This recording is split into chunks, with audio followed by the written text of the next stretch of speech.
Welcome to the Unstuck and Happy podcast. We all get stuck, but how long you stay there is up to you. I'm your host, John Polish, founder of the Unstuck Happiness Conference. And this is the show where we interview people who've overcome tremendous adversity and have emerged as leaders. So if you need a little inspiration and hope in your day, get ready, because here comes another great Unstuck story.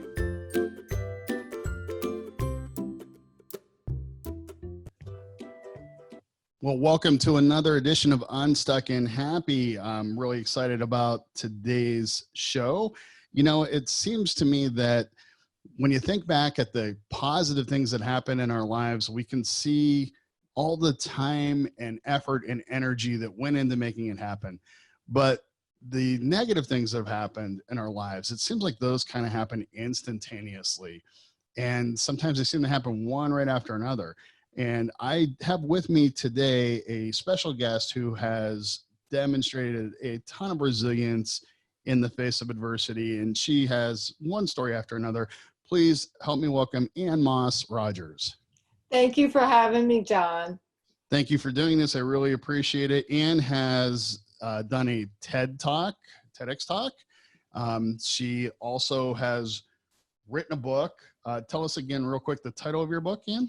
It's called Diary of a Broken Mind, and it just won as a finalist in the International Book Awards.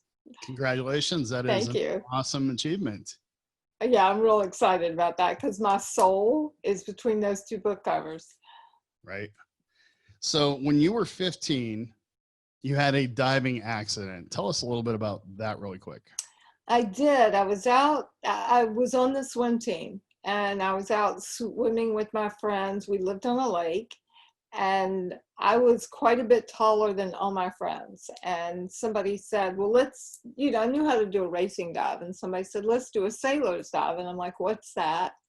And everybody started doing it. And sailor's dive is one where you have your hands down at your sides and you go in head first. Well, it changes your balance when you go in that way. So I went down like a nail into a deck. And basically that's how my head landed on the bottom of the lake. And I remember not being able to find the surface of the lake and all of a sudden feeling very warm and just, to kind of let go and let me sink. But something inside me was fighting. Said, no, you've got to get out of this or you're going to die. And I made it to the top and I remember emerging, and I think it had taken me a while because the moment I emerged, everyone ran.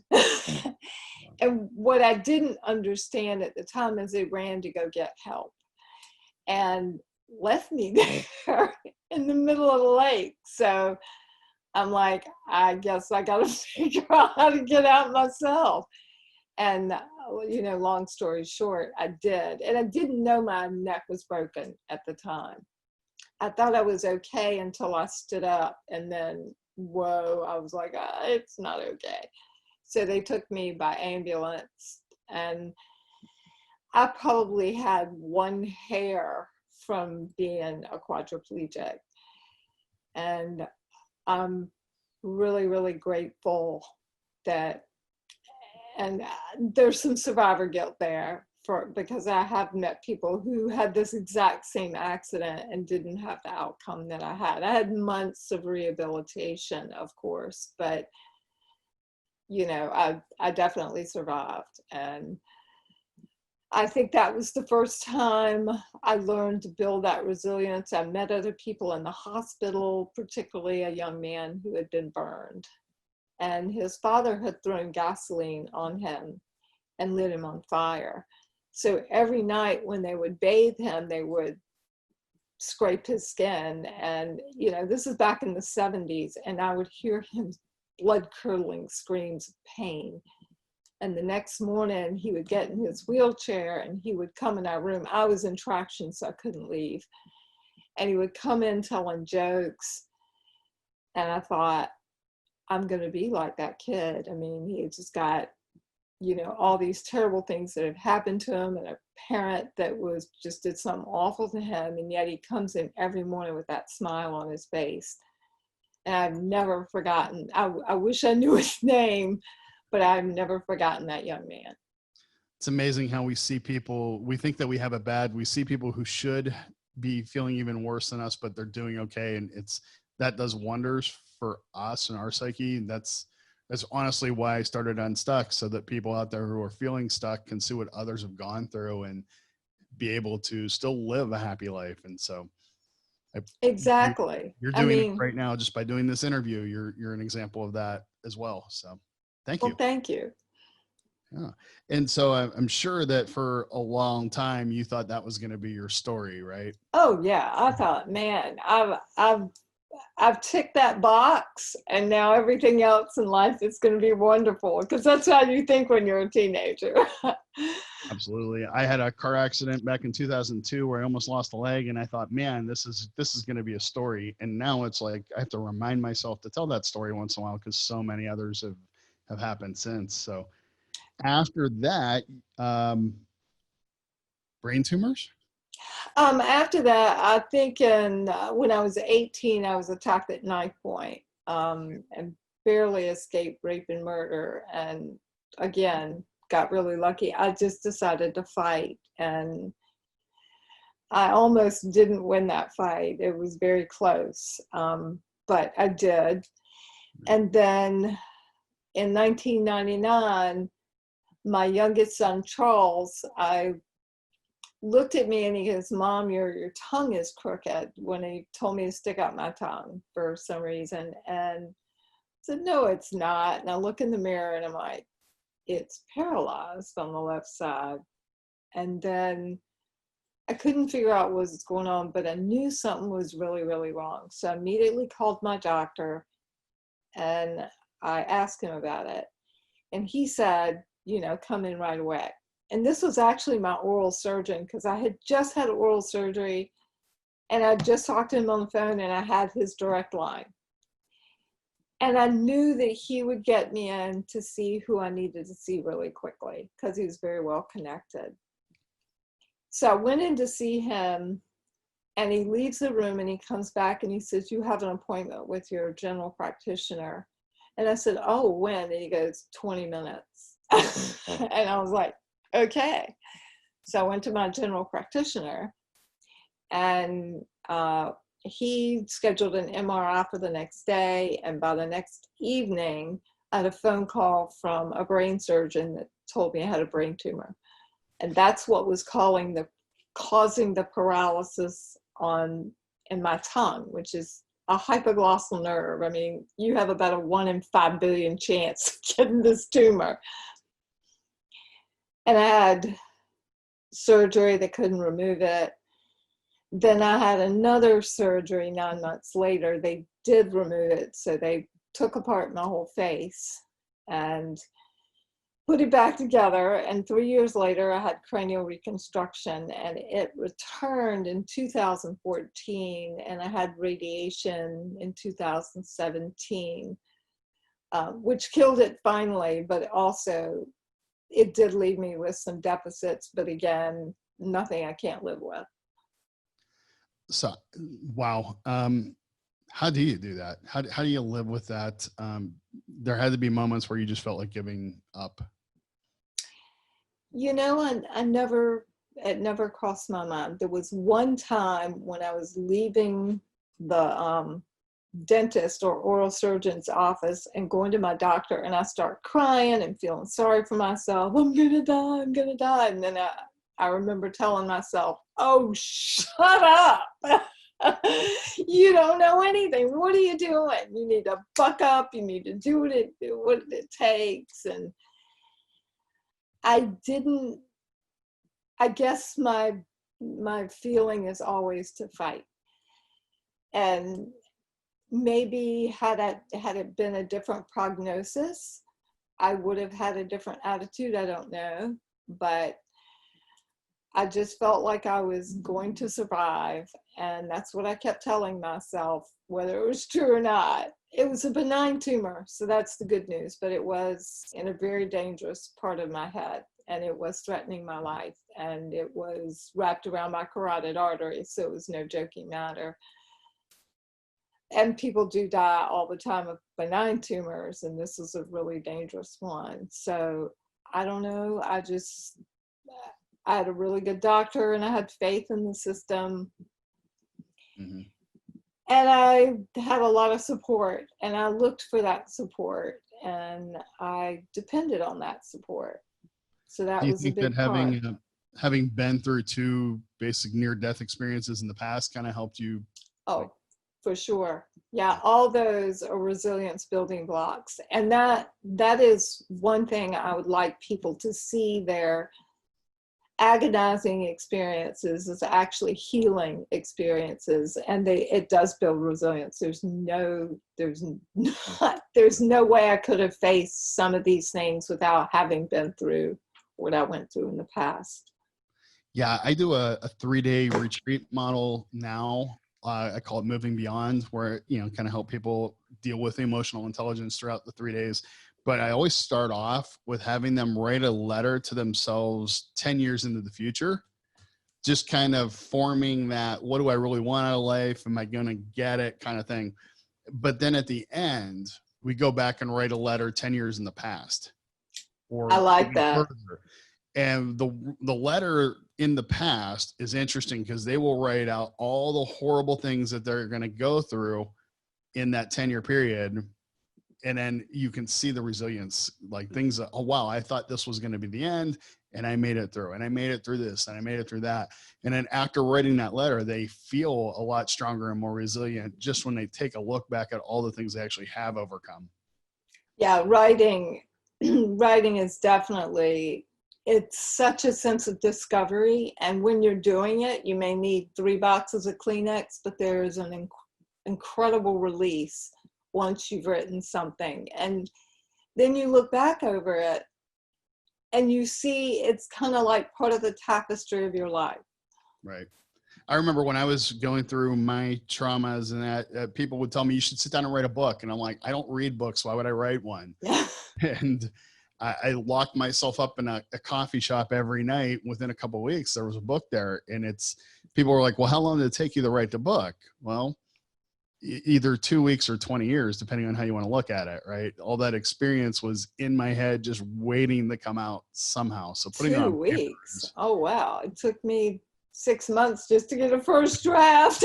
I didn't say it was a good book, but it was out. Just getting it out it's very therapeutic. It So, is. yeah, even if you don't think you're a writer, it doesn't matter. Nobody has to read it. It's just a No. process to get you, it really gets you looking at your life in a whole different perspective. And your computer or your paper doesn't spit at you or cuss at you or tell you you can't say that. Yeah. And that's what's so sweet about it. You're allowed to just let it go and to surrender. Right.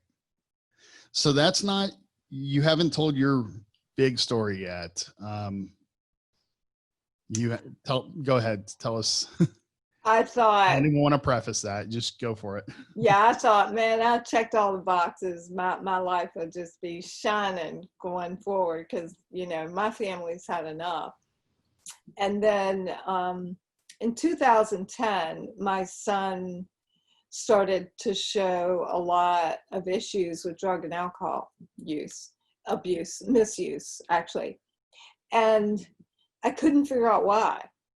And turns out he was suffering from major depression, and he had been struggling with thoughts of suicide for many, many years, but he never told me. Eventually, he becomes addicted to heroin. And in June 2015, we're in the back of a police car in a parking lot, and the policeman says, your son Charles has been found dead this morning. And I'm thinking, oh my God, it must have been an overdose. And in the next second, my husband says, well, how did he die? And the policeman said, he died by suicide. He actually told us what the method was, and I'm not going to say that here because I don't want to trigger anyone. And my first thought is, how could I be such a crummy mother that my child would check out on me? After all that I'd been through, now I had a son who died by suicide, and that's just not a very, he was addicted to heroin. That's just not a real pretty story. And boy, talk about a grief journey. That one was really, really difficult. And all that I'd been through before just seemed like some from a comic book compared to this. This was, weeks at the bottom of a shower, thinking I've got to get up, I've got to get dressed, and I've got to go live. And I just had to live to feel I had to live, I had to accept it. And that process is quite brutal, as you know, because you've lost a child as well. So. Yeah. And, all I can say is I'm sorry. Thank you. I know that pain doesn't ever go away, but the fact that you're doing positive things with it now definitely helps. It does. And that's part of your healing, the giving back part. And it's also part of mine. I think it has been a huge part of how I've healed. Yeah. The stages of grief thing, I always think are interesting because they never really happen in order. No. It seems like they're all over the place and they keep resurfacing, but making sure that you're doing something with it. Some people have asked me, like, how can you still talk about it? And I think that when there is healing in talking about it, if I'm talking about it in a way that is helping others. Exactly. And as long as on my blog, Emotionally Naked, I talk about it when I am struggling as well, so that people understand that it doesn't go away, but that writing is helping me. And then they look at it and go, that's how I feel too. So I'm connecting with people when I do that. And I didn't recognize when I started that blog that would be an outcome, that I would be connecting with other people who felt the same way, which makes you feel less alone. How long did it take you in that grieving period before you started writing and putting yourself out there? Oh, I started writing immediately. I started on Facebook. So I would write all these things every single day on Facebook about drugs and alcohol, about mental illness, about suicide, facts that I'd learned, how I felt. And then what I was recognizing is that I wasn't able to go back and look and see if I'd made progress, or I couldn't find them. It's kind of like that's a here and now, and it would get lost. So I'm running one day, and I don't run well. I run kind of like a dead chicken. And I'm running one day and I think, I need to start a blog. And then all of a sudden I'm like, I'm going to call it Emotionally Naked. And then I took all the posts I could find on Facebook and put it on the blog, and I started writing there. And I was writing 2 a day for probably a year. And then after that, was 1 a day for about 3.5 years. And now I write 5 a week, and some of those are guest blog posts. But I'm also writing a book, so I'm always writing something. Yeah, it took me 5 years before I did anything with it. In fact, shortly after we lost my daughter, my now ex-wife looked at me and she's like, someday I'm going to write books and speak about this. And I looked her right in the face, said, you know what, you go right ahead. I want no part of that. And oh, wow. Here I am writing books and speaking about it years later. But it took me 5 years of going through my own journey before I realized I have to do something different. And that's when I locked myself up every night in the coffee shop and started writing. But I didn't write my book for a long time. I started the blog. I couldn't read very much, and I wasn't able to kind of stick with writing anything lengthy or be able to have organized it. Because your brain's all scrambled. You can barely. I wrote a newspaper article that went viral, which is what created this instant audience for Emotionally Naked. So I reach maybe 700 to 1,200 per day currently. And from August to December is what it took me to write 1,200 words, because I just, organizing my thoughts was so difficult. And that would normally take me maybe 2 weeks of writing and closing it and writing it and closing it. But man, it took me that long, but I was so proud of it when I was done. And you were right in the middle of it. I couldn't imagine having, right after everything happened to sit down and start writing, but there's still therapy in There is. sitting and doing it.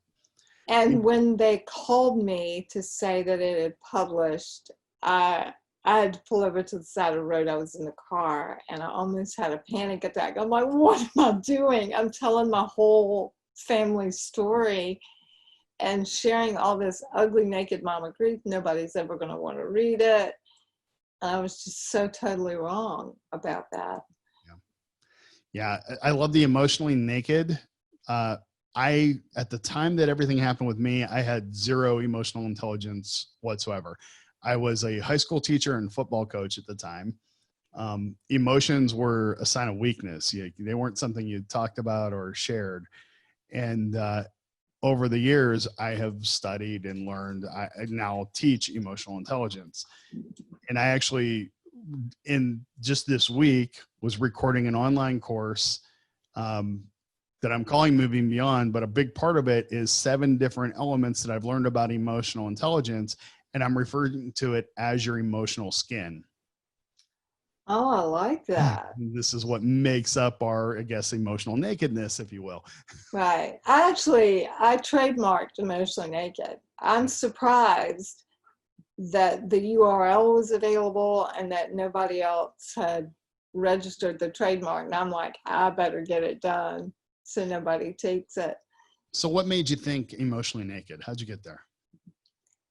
It literally popped into my head when I was running. I think because when I was younger, I had a diary and people would find that diary and they would open it and read it, all those, very delicate contents, and then they would blast it and tell other people. And this time I said, I'm going to make it all public from the get-go. And I'm just going to put it out there and I'm going to get over that uncomfortable feeling. Well, I've never gotten completely over that uncomfortable feeling. When I write a really emotional post and I publish it, it's always uncomfortable. So I had to learn to become comfortable with being uncomfortable, because my subjects are grief, suicide, mental illness, addiction. They ain't leadership training. It's definitely some pretty heavy subjects. And people don't recognize that just because you talk about those topics doesn't mean that, you can't laugh or have a good time or, go out together, because you can, Absolutely. You mentioned earlier NSA Influence, which is National Speakers Association, and Influence is their annual conference. So we had that big banquet night where they gave out awards. And then they had dancing afterwards. Do you know the first 2 people on that dance floor? All the leadership people were around the perimeter. Guess who was sitting in the middle? First 2 people to go out there in the dance floor, the 2 people who spoke on suicide. And we probably danced for 5 minutes before anybody joined in. And then you couldn't move. It was so crowded. Well, I speak about all the emotional topics as well, but I will not be the first on the dance floor. And that is to everybody's benefit. I'm not saying I'm good at it. Believe me, with the dress I had on, I could barely move, but I was out there anyway. Yeah, but I'll be in the back telling jokes. That's no problem with that. There you go. So Emotionally Naked, I'm sure now does not just refer to you, but it's also your audience. And it is, and it is their stories as well. So a lot of people who are subscribers become authors to the site when they're ready to share their story. And some people have lived experience and have survived a suicide attempt or an addiction and they've found recovery. Others are parents who've lost a child to overdose or to suicide, or a father or a sibling or a friend. And they tell that story of how they got the news. And I guess I thought, who would ever want to read that, for a very long time. But my numbers speak differently. And a lot of people look it up on Google and look up certain keywords, and they find those stories and they feel less alone. Yeah. Yeah. I absolutely love working in the emotional world. The stories I hear every day are so powerful, and it really gives you a whole different perspective on life. It does. And I love publishing other people's stories. And I always say, like, I spent most of my life really being unhappy, trying to figure things out. And then I got to this low point and I started meeting these other people who had these great stories. And I thought, well, what if the people in my life who were stuck, who were miserable, can hear from these other people who should be, but they're not. And that's kind of how I got everything started with Unstuck. And, you know, I've learned so much along the way. And I look at the cool people that I've got to meet. When you hear their stories, you would never expect it to be a positive thing, but oh my God, it's so inspirational. Yeah. And everybody gets stuck at some point. And the older you get, the more you learn how to push yourself out of that frame of mind. Yeah. And that's something that you had mentioned, is that you know how to recognize when you're getting emotionally stuck and how to move yourself out of it. Tell us a little bit about that real quick. I think the first one is to just make the decision to feel.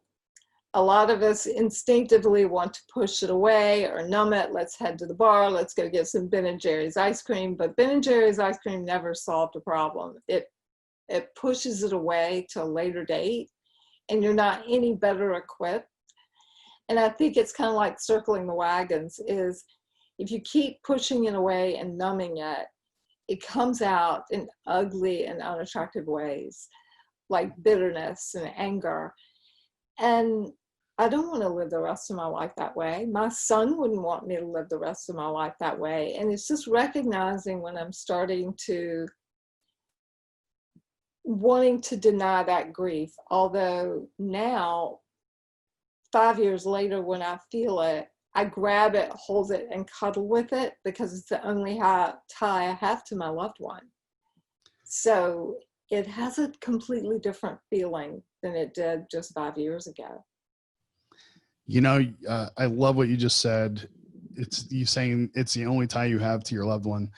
I did a video a while back that honestly I was had a professional video crew out, and I had so much time to do this. And so I did a couple different bits, and I went to walk away and they're like, well, you still have 5 minutes. I'm like, I don't have anything else to say. So I went back and I shared something that I had done that I'd never talked about before. And it has been by far the most popular thing that I've talked about.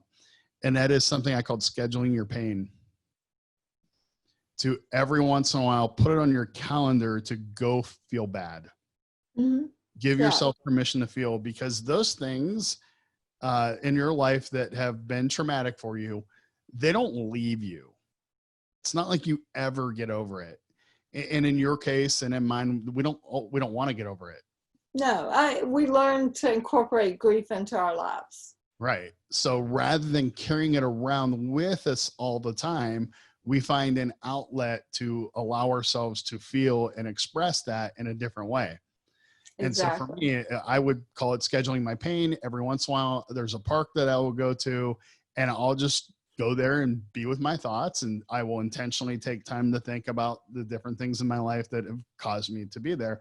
But what it does is it allows me to stay connected without carrying it around with me. So as soon as I leave the park, I leave the emotion behind. I can take the positive with me, and I know I'm going to be back there. Yeah. And I'll go back anytime when I start to feel like I'm kind of getting in a rut. I'll schedule it. Or if I think things are going good for too long and I haven't taken the time to acknowledge it, I'll go back just to reconnect. Yeah, usually with me, I schedule it for the death anniversary, his birthday, and certain times of the year that are special. And then other times it's like thoughts will creep in, and I'm like, okay, this is a signal for me to go cuddle with this grief and to spend some time, look at its videos and pictures and remember him and, you know, read his music and I do spend that time. And it used to scare me to look at the videos and the pictures, but now it doesn't. So grief and your relationship with the dead actually evolves into a different relationship over time. And had you told me that my relationship with my beloved dead would evolve, I would have told you were crazy. Yeah, well, one of the things that I teach is that if you continue to want something you can't have, you'll be miserable forever. So the only way to really be happy is do something different to get what you want or change what you want. So if I wanted to come home to my daughter every day, you know, that's not going to happen. So what I had to do was reframe her role in my life. And I've used her as my inspiration for everything I do. And actually, when you mentioned the pictures, when I speak about that experience. And I have a picture of me with my daughter that I showed during the speech. And the first time that I gave a speech, it was actually for the academy program that I was in through National Speaker Association. And I had to rehearse the speech several times before I actually gave it in a live audience. And we had coaches there watching us. And I was just kind of getting through the speech. And I actually had somebody stop me and say, "Did you even care that you lost your daughter?" And I'm like, "What are you talking about?" "Of course I cared." And they're like, "Well, you're just saying it like matter of factly." I'm like, "Yeah, because it's like the 30th time I've said it today." And I was just trying to get through a speech. But that prompted me. Now, anytime I'm going to speak about it, earlier that day, I have a video montage of pictures from her that I made a couple days after she passed. And I watch that video every morning on the day I'm going to speak. I do that too.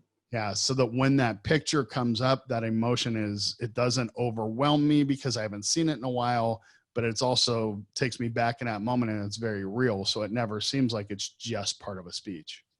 Yeah, that's funny. I do the same thing. And part of it is so that I have my big blubber fest Yeah. before I go on to speak, because I don't want to, I'm okay if I'm teary or I have a moment of emotion. That's all right. But I don't want to completely lose it on stage. That's never, that's never a good thing. So I play it for two reasons. One is so I can have my blubber fest before. And so I can connect with the reason why I'm doing what I do. Yeah, absolutely. So for me, it's both. I don't want to have that. I don't want to get too emotional on stage. And I also don't want to seem unemotional because I've been through this so many times. So it just gives me an opportunity to reconnect beforehand. And yeah, it ends up being way more powerful. And there has been one or two times when I didn't do it and I noticed the difference. Yeah, and that's why I'm not one of these speakers that books 3 or 4 in a week. I mean, I like to do, 1 to 3 a month. And yeah, I've had months where I've done more than that, but I make a point not to overbook, because when you overbook, you lose something in the message. And I also became a suicide prevention trainer, which is less emotional. So it gives me an opportunity to kind of get that break from that personal story. Yeah. So who are you speaking for? I will speak for Bereaved Parents USA. That's the next one. And that's virtual. It was live. And there was Book for American Foundation of Suicide Prevention Loss Summit, but that has been rebooked for next year. Speaking out in Colorado, actually in person, to speak up, reach out, and Eagle County, Colorado. They have a really high suicide rate in that county, and they have a walk and butterfly release. And they are able to have an outdoor event with guidelines. So I'll be doing that in September. Right. So I want to go back a minute. You mentioned Ben and Jerry's. I did. One of the things that I teach is every problem is a result of an unmet expectation. When we're not getting what we want in a certain area, creates a gap, and we fill that gap with a negative emotion. When we sit in a negative emotion for too long, we get stuck.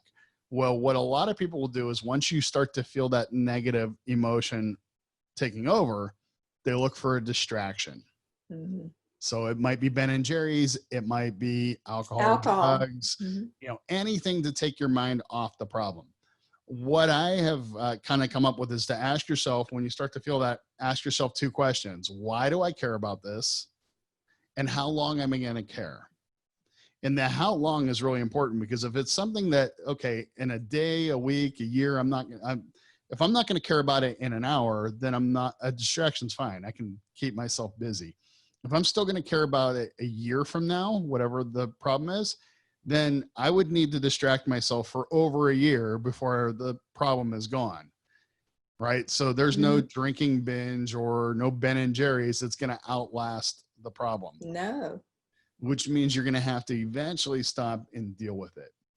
I honestly think that a lot of the addiction problems that we have really stem from just, I'm trying to avoid dealing with this issue. Oh yeah. And this feels good for a while. And It's before you know it, we keep going back to it. unresolved grief, unresolved problems. I mean, when I look at the teenage population, they're not aware that you can't heal if you can't feel. Right. And I remember meeting a dad who said, the only way I've gotten through this was to drink heavily every night. And he was 7 years out and he looked stuck. And I thought, I don't want that to be me. So I came home and I took all the alcohol in the house and I got rid of it. And I said, and I wasn't doing a lot of drinking, but I didn't want to get in that frame of mind. You look on TV on Hollywood, whenever they break up, they go to the bar or they pull out the ice cream. And it's like this motif. It's like, that is so old. Show somebody doing something else. I mean, take a risk, why don't you? Yeah. Because that is not how you handle a problem. You don't go out shopping, because you're going to get a big bill and have to pay it, Yeah, and I see the most successful people in life, they're not the ones that didn't have problems. They're the ones that learned to pivot quickly and move in a new direction, while everyone else stops and stares at the problem, wondering where it all went wrong, and still right. wants to be the way it was before. Find your coping strategy. I mean, whatever it is. I wrote an ebook, Coping Strategies for Grief and Loss, and I have like 20 of them in there that me and 2 other writers wrote. It's a free ebook. And it's just like giving you ideas, and you go through the table of contents. You don't even need to read the whole thing. And you go, oh yeah, chapter 5. I could do that one. Just pick 1 or 2. Right. So quickly, I want to get to this. You employed some marketing strategies to find a very interesting way to reach your target audience. I did. And this is what my TED Talk is about. And it's called Can a Blog Save Lives? And I used to do, I had a digital marketing firm called Impression Marketing. And I used I use content marketing and search engine optimization to basically get plumbers leads online. Well, other people too, but as an example. And I learned this technique, and I remember when I sold my business and I was doing all this writing, I wrote a piece on my blog one night that was really emotional. And this young lady reaches out and said, 2 days ago, I thought about taking my life, but then I read this and I just reached out to my parents and I asked for help. And I thought, wait a minute, there is something to this online thing. And at the same time, I looked at my son's death certificate and I looked at his instrument of death and I thought, how did he know to put that together? I mean, he was no engineer. I mean, he was really bright. And then I said, oh my God, he Googled it. I thought, how many people Google very specific ways to die? So I started writing blog posts based on what I thought people were putting in search engines when they were thinking of ways to die. And I have probably 50 articles that rank on the first page of Google for keywords when people are struggling with one thing or another. And on my pages, I don't offer step-by-step instructions. So a lot of them do. There are certain phrases you can go to Google, you can type it in, and they will give you a video of how you put together this instrument of death to kill yourself. And I thought, I've got to compete with that. I can't let them go to those pages. There has to be some sense of hope.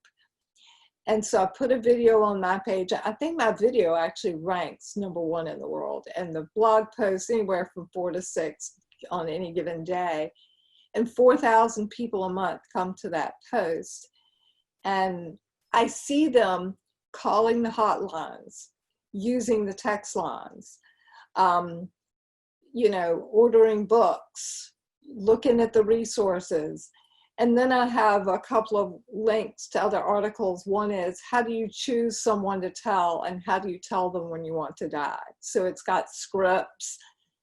What kind of person do you choose? How do you go about choosing it? And when you do, how do you go about telling them?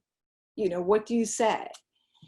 So some very, very practical advice. And I thought, this will never work, but it does. I mean, I've gotten comments and letters, and people said that this blog post saved my life last night. Or from parents, it said, because of you, my daughter didn't kill herself, and she came and told me instead.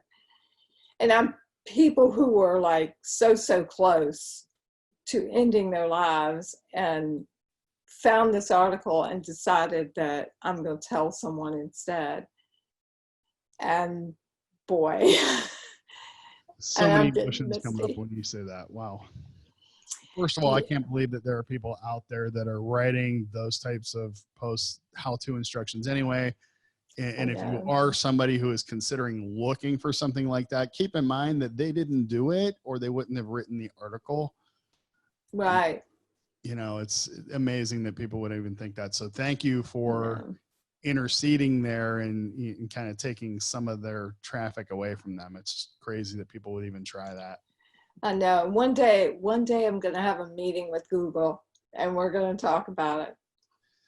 Yeah. I saw somebody posted something this morning, unrelated, but that thought that, boy, if we can take political stuff offline instantly, why couldn't we do the same thing with stuff like that? I know. It's remarkable, isn't it? Yeah. So, wow.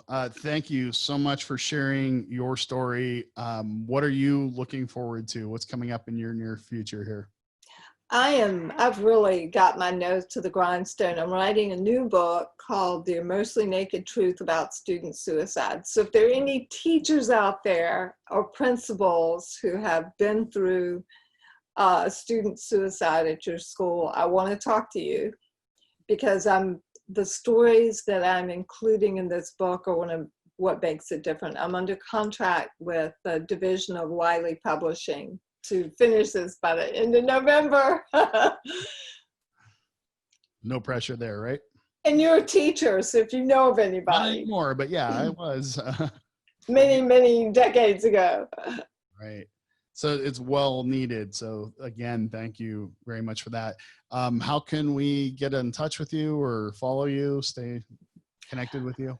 Oh, I'm a stalker's dream on Google. All you have to do is put Emotionally Naked or Ann Moss. And some people put Naked Ann Moss. And I thought, wow, I still have it. But you know what it was? They were too lazy to type in the word emotionally. Well, who wants to deal with emotions, right? Right. I have a speaker site, AnnMossRogers.com, and then Emotionally Naked. And my book is Diary of a Broken Mind. Awesome. And one last question for you. If somebody is feeling stuck today, what advice do you have for them? Feel the feelings. Just dive into it and find the support you need to move yourself through that process. It's okay to feel stuck. And it is the process through which you get unstuck that helps build strength and resilience and leads you to success. Absolutely. I agree with that 100%. Thank you very much. Ann Moss Rogers, appreciate you, and best of luck with your book and upcoming ventures. Thank you. And we will see you again next week with another episode of Unstuck and Happy. Coming Unstuck Happiness conferences and moving beyond personal development retreats. Those are amazing. Make sure you join us again next week for another great Unstuck story. And in the meantime, keep living unstuck and happy.